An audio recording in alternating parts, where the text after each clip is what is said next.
Math 3, Unit 3, Section 2. Today we're going to continue talking about graphing polynomial functions.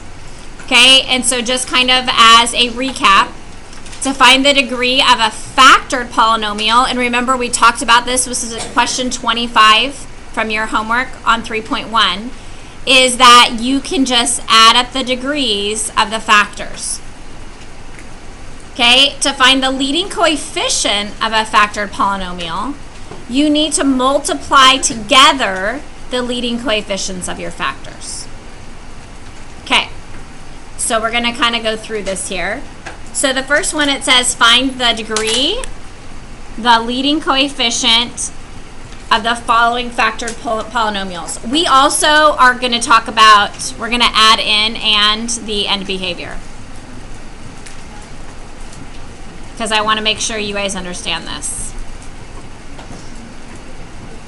Okay, so based on what we did on number 25, if you wanted to find the degree, you could multiply out all your parentheses and put it in standard form.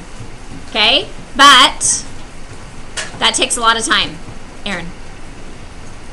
So instead of spending all the time multiplying everything out, you can just add each of the factors, and you're looking at the exponents of each of your factors. So here I have an x minus 3, and so this degree is 1. Okay, 2, why doesn't 2 have a degree? There's no variable, okay? So it doesn't count unless it has a variable. Okay, x plus 1, that would have a degree of 1. Okay, and x plus 5, that would have a degree of 1. And so the degree of this is what? 3. So I'm just going to put a D here for degree, and that degree is 3. Now, to find the leading coefficient,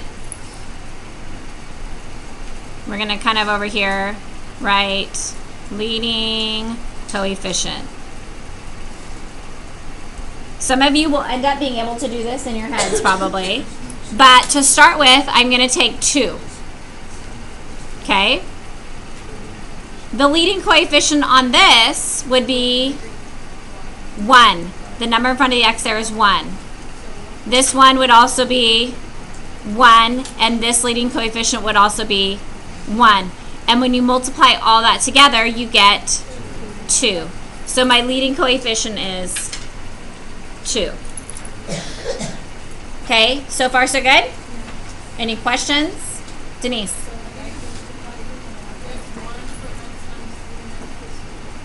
So your leading coefficient is the number in front of your variable for each of these factors.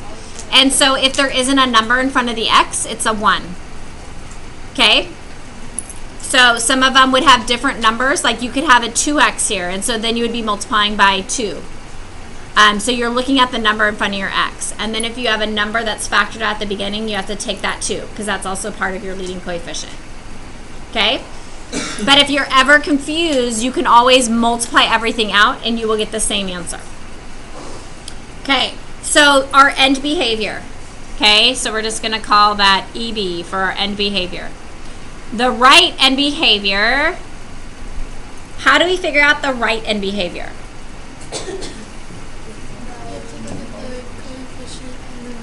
Good. You have to just look at your leading coefficient.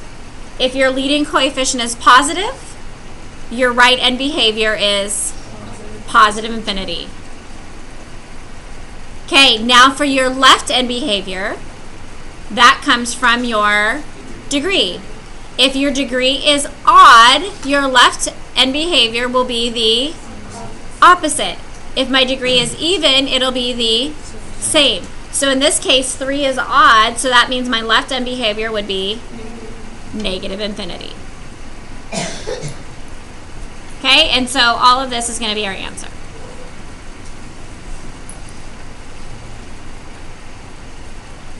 Questions before we do the next example? Okay, so the first thing again we're going to find out is our degree. So on example B, what would be the degree of x minus 2 squared?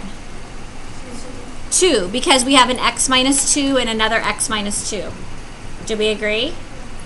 Okay, so this is 2 plus 3 plus 1, which makes this degree what? 6. So my degree is 6. Next, we want to find our leading coefficient. So if we start here with the numbers in front of each of my variables, and starting here at the very beginning, my leading coefficient is what? -1 here. And then in the first parenthesis, it's a 1. And really, how many 1s are here? 2 of them. So 1 times 1. And then on this one, you'd have 3 1s because it's to the third power. And then this last one, we have another 1. Well, when you multiply all those together, what does it equal? -1. So my leading coefficient is -1.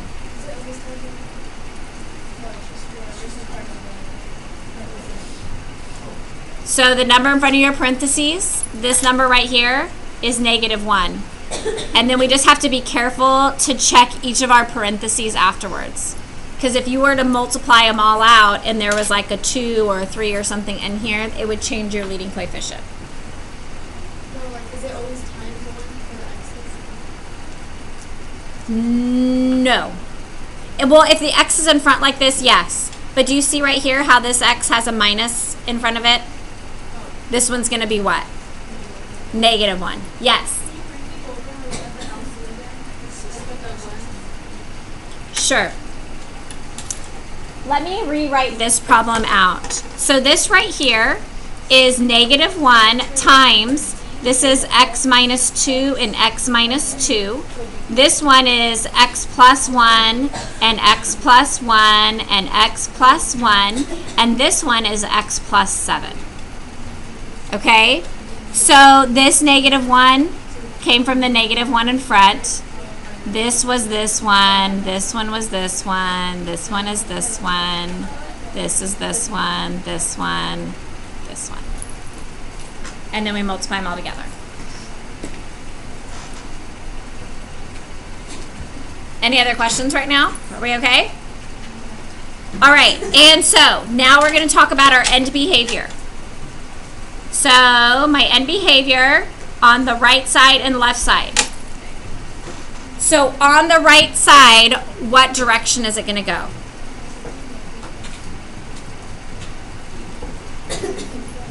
Anybody know?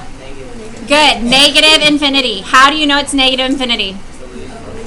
The leading coefficient is negative. Okay, now my degree is even, so therefore my right end behavior will be negative infinity as well, because when it's an even degree, they go in the same direction. Very good. Okay, example C. Okay, -2 does not have a degree. X minus 3, what is my degree there? 1. X plus 1 squared, what is my degree there?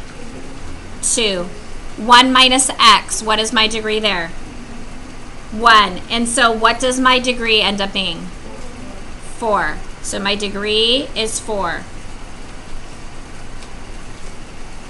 Okay, I'm going to go ahead and write this out just to help us to make sure we understand for our leading coefficients. So this really is -2 times x minus 3 times x plus 1 times x plus 1 times 1 minus x.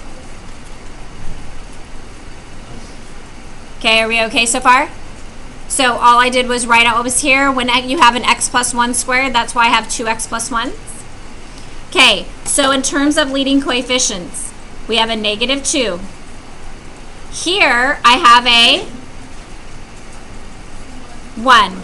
Here I have a 1. And again, the 1 is coming from the number in front of our x.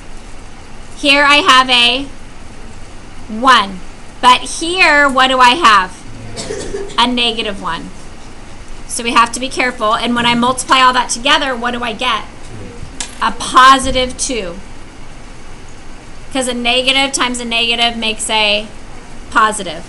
Okay, so my leading coefficient is a positive 2. My end behavior on the right is what? Positive infinity. How do you know that? Because my leading coefficient is positive. Then my left end behavior will be positive infinity. And I know that because even degree means they go in the same direction. Okay, D. I'm going to give you a minute to try D on your own.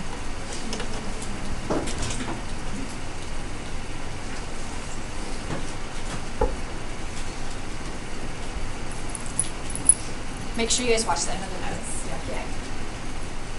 So you're going to go like 11 minutes in and then watch it.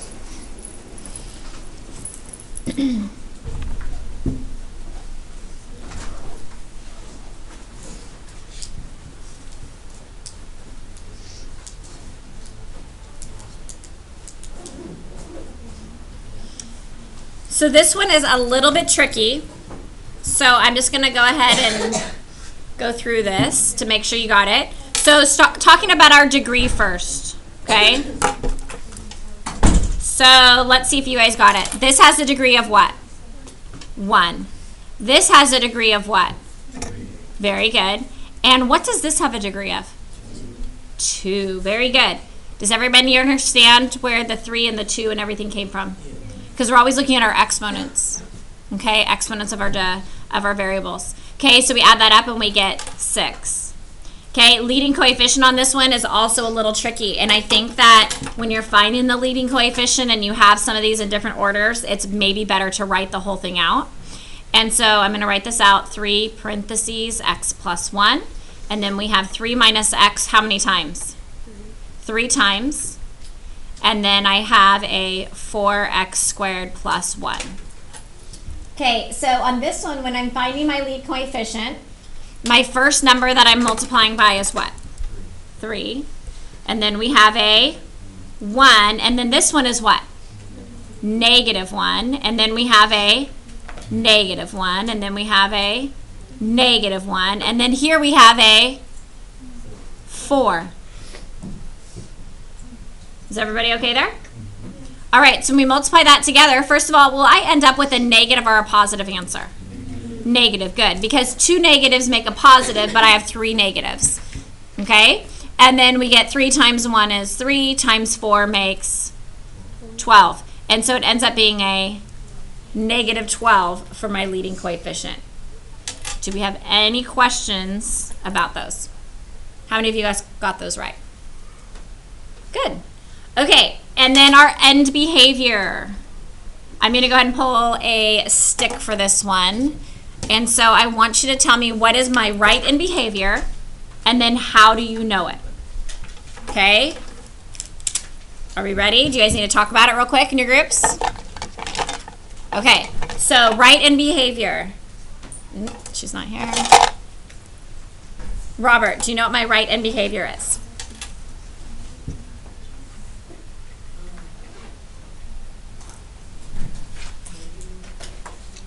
Very good. Negative infinity is correct. And how do you know that? Perfect. The leading coefficient is negative. Good job. Okay, now my next question is, what is my left end behavior and why? Okay, so, oh my gosh, he's not here. Megan, what is my left end behavior? Very good. And how do you know that? Perfect. Perfect. So the degree was even, so that means that they go in the same direction, and since the right was negative infinity, the left will also be negative infinity. Do we have any questions there? Okay, so now we are moving on. The next thing says, to find the y-intercept of a polynomial f of x, you set x equal to 0 and you solve for y. The y-intercept of x is the point 0 and then whatever f of 0 ended up equaling. So you're plugging in 0 for x, so that's why you have 0 in that spot. And then whatever answer you get Once you plug in 0 for x, that is your answer for y. To find the x-intercept, if one exists, you set y equals to 0 and solve for x. So this is where we would factor and set each of our factors equal to 0. That gives us all of our x-intercepts. Okay, so find the y-intercept and the x-intercepts of the following polynomials. Now, here's the nice thing. Do you notice here how all of them have already been factored? Okay, so let's start by finding our x-intercepts because those are the easiest right now because it's already in factored form. And so what you do is you set each of your factors equal to 0. Remember how we've done this in previous units? If I set 2 equal to 0, does that give me a solution? No, 2 cannot equal 0. This one is no solution. Okay? When I set x minus 3 equal to 0, and if you want to write this out so you know what you're doing, x minus 3 equals 0, what is my answer? Very good. X plus 1 equals 0, what do I get? Good. Negative 1. And x plus 5 equals 0, and I get negative 5. And so my x-intercepts as ordered pairs are going to be 3, 0, negative 1, 0, and negative 5, 0. So there are 3 x-intercepts. There's 3 places that this graph will touch the x-axis. Do you have any questions on that? Okay, so now let's talk about the y-intercept. So when we are finding the y-intercept, we are plugging in 0 for x and solving for y. So I'm going to write this equation because I don't know what y is, so I'm going to write y equals. And then I have 2 parentheses, and instead of writing x, I'm going to write what? 0. So I have 0 minus 3, and then I have 0 plus 1, and then I have 0 plus 5. So when we plug in 0 for x, we are finding out what y will end up equaling because we're just going to simplify now. So when we simplify here, I get 2, and then what is 0 minus 3? Negative 3. And we get a 0 plus 1 is 1, and 0 plus 5 is 5. And we multiply those together, and what do we get? Negative 30. Correct? 2 times negative 3 is negative 6. Negative 6 times 1 is negative 6. And negative 6 times 5 makes negative 30. So as an ordered pair, my y-intercept is what? 0, negative 30. And that's it. These are our answers. So our x-intercepts and our y-intercept. Okay, do we have any questions here? All right, so let's go ahead and try the next one. So again, this is already in factored form for us, which makes it very nice. And so all we do is to find our x-intercepts, we just set each of these equal to 0. Can negative 2 equal 0? Nope, so this one does not give us a solution. X minus 3, when we set that equal to 0, that equals 3. X plus 1 equals 0 will give us negative 1. There are 2 of these, but doesn't matter. No, we're still going to get only one x-intercept at that point. Now this squared is going to help us. We're going to need to know that information later. But for right now, we just know that we have an x-intercept at negative 1. And then what's going to happen here when you set that equal to 0? It'll end up making a positive 1. So if you need to write that one out, if you get confused, so if you have 1 minus x equals 0, I want x to be positive. And so I might just add x to the other side to make that a positive x. And so do you see how that now makes 1 equals x? So my x-intercepts are 3, 0, negative 1, 0, and 1, 0. Okay, my y-intercept, what am I going to do? Very good. Plug in 0 for x. So we're going to write it out. Y equals, we have -2 times, and then we're plugging 0 in for x, so I have 0 minus 3. And then I have 0 plus 1 squared, and then I have 1 minus 0. When we go through this, I get a -2, and what's 0 minus 3? -3. What's 0 plus 1? 1, and that's still squared, and 1 minus 0 is 1.